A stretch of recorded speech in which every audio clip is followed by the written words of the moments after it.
Nou, wat moet ek in hierdie moeilike situasie besluit? Hoe moet ek nou in hierdie groot krisis reageer? Wat is die regte ding om nou te doen? Waaraan moet ek tyd en energie bestee? En so kan ons aangaan. Jy weet, praktiese Christendom gaan elke dag oor moeilike keuses en besluite.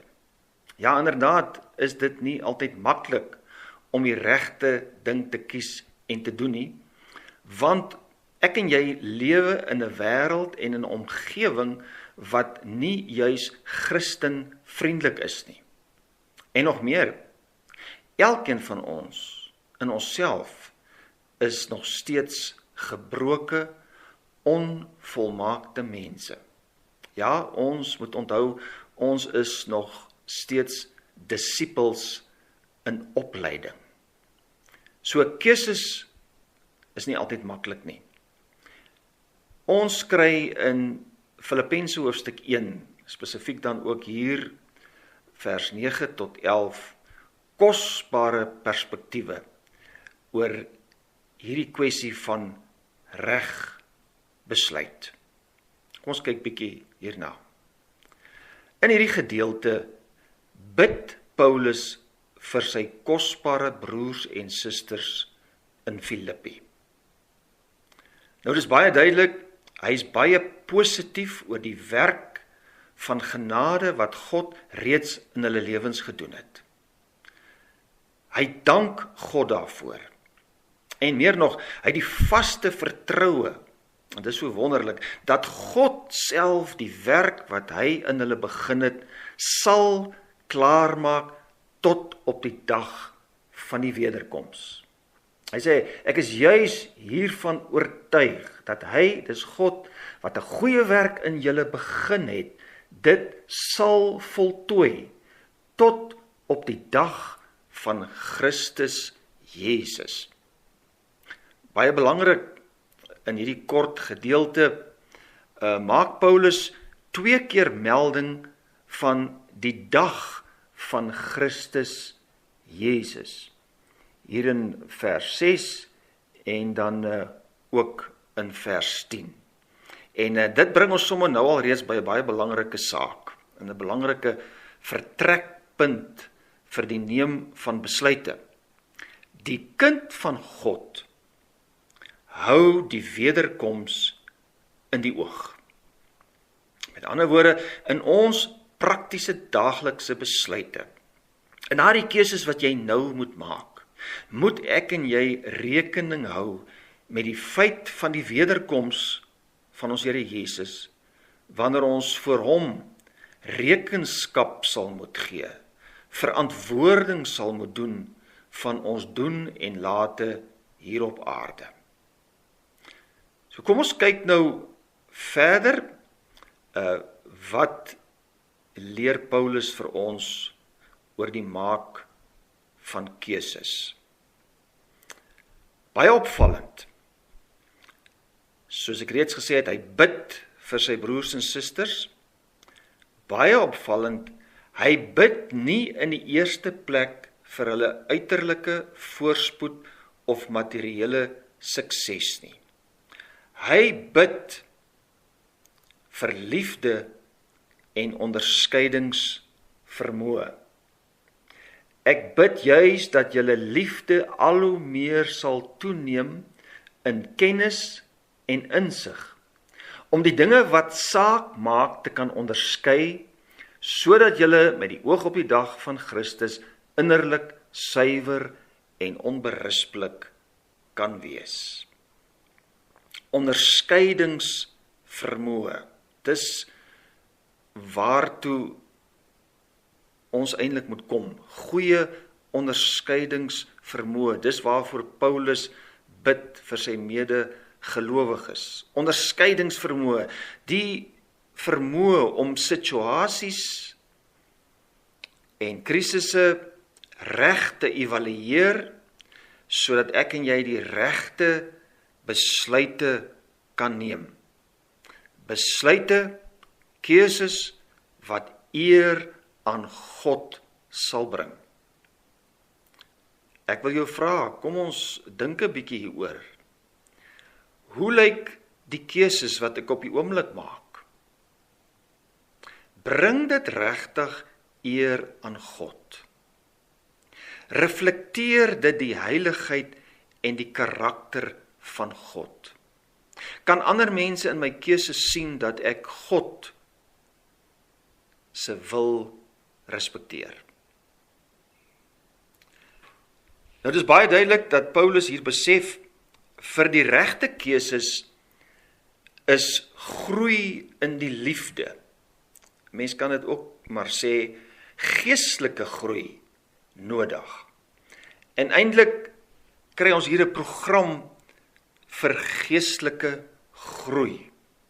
En dis so belangrik om net altyd te weet, die kind van God moet nooit staties wees nie. Ons moet nooit stil staan nie. Ek mag nooit voel, maar nou het ek gearriveer nie, nou is alles mooi in plek nie.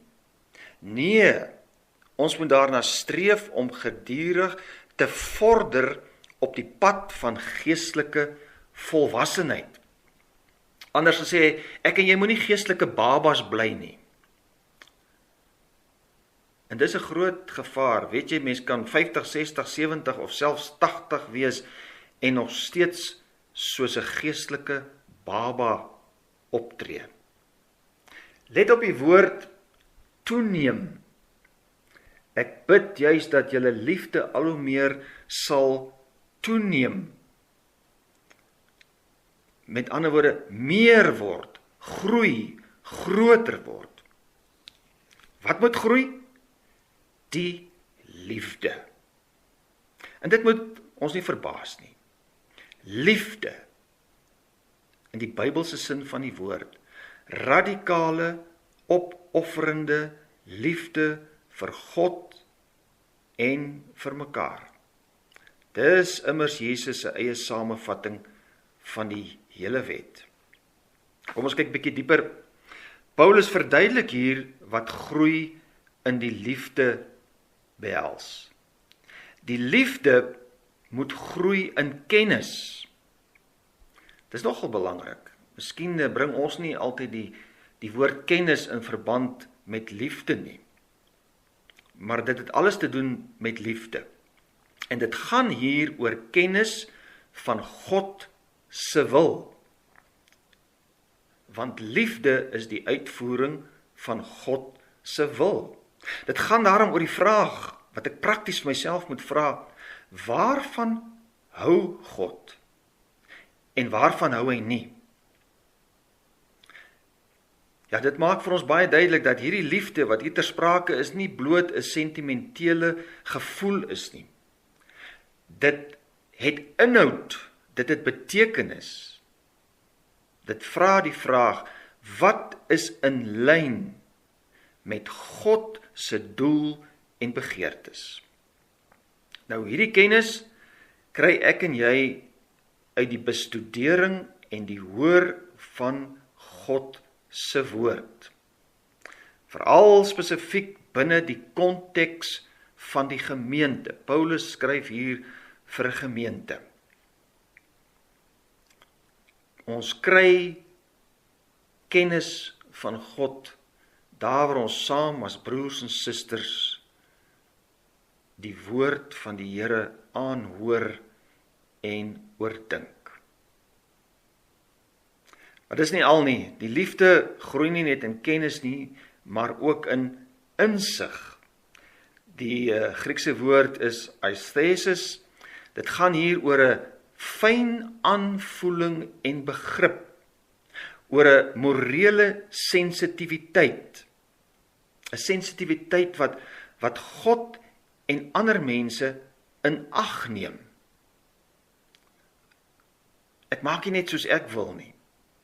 Ek evalueer 'n situasie sensitief in die lig van God se woord. Ek storm nie net in en maak en breek soos ek wil nie. Ja, ek tree nie op soos 'n eystervark in 'n ballonfabriek nie. Maar ek oorweeg alles kalm, nadenkend, nugter onder die leiding van die Heilige Gees. Ek leef nie impulsief onder beheer van my onstuimige emosies nie, maar sensitief, gevoelig vir die stem van die Heilige Gees wat deur die woord na my toe kom. Hierdie sensitiewe, volwasse liefde wat gegrond is op die waarheid van God se wil in sy woord, stel my in staat om te kan onderskei in die dinge wat saak maak. Hierdie dinge wat saak maak, wat is dit? Dit gaan oor wat is regtig vir God belangrik en wat strek tot sy eer. Dit sal prakties beteken dat ek sal kyk wat is die beste opsie in plaas van maar 'n tipe oppervlakkige, middelmatige Christenskap. Dit gaan daaroor dat ek dit wat van ewige waarde en van koninkryksbetekenis is, sal stel bo dit wat net tydelike voordeel of plesier vir my sal bring. Onthou ook, nie alles wat goed lyk, is regtig nodig of belangrik nie. Nie alles wat mooi klink, verdien altyd my volle aandag en tyd nie. Ek moet leer om te onderskei wat maak regtig saak. Wat is regtig belangrik?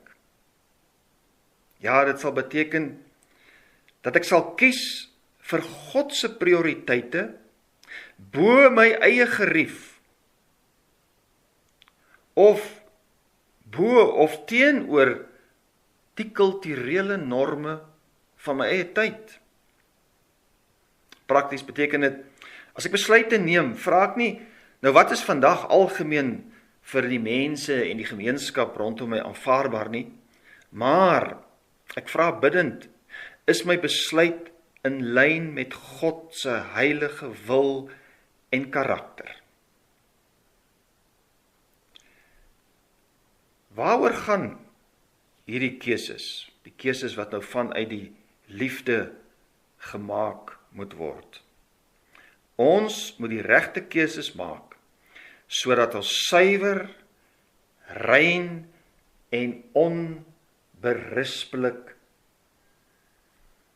te kan wees. Hy sê, sodat julle met die oog op die dag van Christus innerlik suiwer en onberispelik kan wees.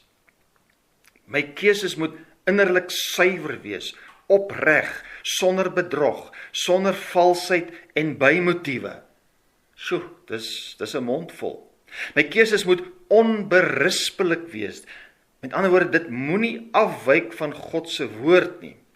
En dit moet ook nie veroorsaak dat ander mense, as hulle na my lewe kyk, sal afwyk van God se woord nie. Met ander woorde, my optrede gaan nie net oor myself nie, maar ek moet ook sorg dra dat my keuses nie ander sal laat sondig en struikel nie. Dink nou maar aan die keuse van plesier of ontspanning of klere drag. Dit is baie duidelik weer eens, die regte keuses in hierdie konteks het nie te maak met intellektuele uitkomste nie. Dit het ook nie te maak met finansiële en materiële suksesse nie. Dis nie waaroor dit hier vir Paulus gaan nie. Dit gaan oor keuses wat moreel reg is in God se oë. Om dit prakties te stel, 'n keuse waarvan God hou en wat lei tot groter heiligheid en gehoorsaamheid. Dis 'n goeie keuse. Hierdie keuses, hierdie regte keuses se gevolg word so mooi saamgevat as die vrug van geregtigheid deur Jesus Christus. Dit gaan oor 'n heilige, voorbeeldige, godvererende leefstyl wat voortvloei vanuit 'n innige, daaglikse verbintenis aan die Here Jesus. Hierdie frase, deur Jesus Christus, beklemtoon dit so mooi. Dit gaan nie hier daaroor dat ek myself moet verbeter, sodat ander mense daarom nou 'n bietjie meer van my moet hou nie. Nee, dit gaan hier oor 'n totale afhanklikheid van die Here Jesus.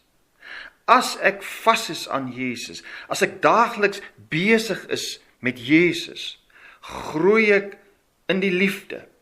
'n Liefde, soos ons gesien het, wat bestaan uit kennis van God se wil, maar ook hierdie fyn aanvoeling. En dan maak ek al hoe meer die regte keuses. Anders gesê, ek groei en ek groei in die liefde as ek vasbly aan Jesus en aan sy liggaam, die kerk. Keuses, regte keuses, is oneindig belangrik vir die kind van God. Ewigheidsbelangrik. Hoekom? Die laaste frase in hierdie gebed vertel vir ons. Tot verheerliking en lof aan God. Weet jy, dis die einddoel van alles. Dis wat saak maak. Dat God verheerlik, groot gemaak sal word. En geloof en geprys sal word. Dit bring mens by 'n fundamentele vraag. Waarom red God stikkende sondaars? En maak hy ons nuut? En waarom is ons keuses dan belangrik? Sodat ons net eendag hemel toe kan gaan? Natuurlik mag ons en moet ons uitsien na die hemelse beloning, maar dit gaan oor oneindig baie meer. Daar's 'n baie groter, heerliker rede vir ons redding. Ons vind dit reeds in die Ou Testament. Jesaja 43 vers 21 sê die Here, die volk wat ek vir my gevorm het, my lof sal hulle verkondig. En dis in elk geval wat ons gaan doen in die ewige hemelse erediens. Dit gaan alles oor die verheerliking van God en die lof aan hom. En daarom, die belangrike vraag vir my en jou is, bring my keuses op hierdie oomblik in my lewe, my leefstyl, bring dit eer aan God. Bring dit ander mense daartoe om God te loof en te respekteer. Ja, weet jy, as 'n mens eerlik dink aan al ons keuses, elke dag, party klein, party groot, weet jy, dan besef ek het hierdie gebed van Paulus so nodig. Mag die antwoord van sy gebed waar word in my lewe. Ja, en ons self kan elkeen net bid, o God, gee my hierdie liefde wat bestaan uit ware kennis van u wil en 'n fyn aanvoeling, sodat ek besluite kan neem, keuses kan maak, vandag ook nog, tot u eer.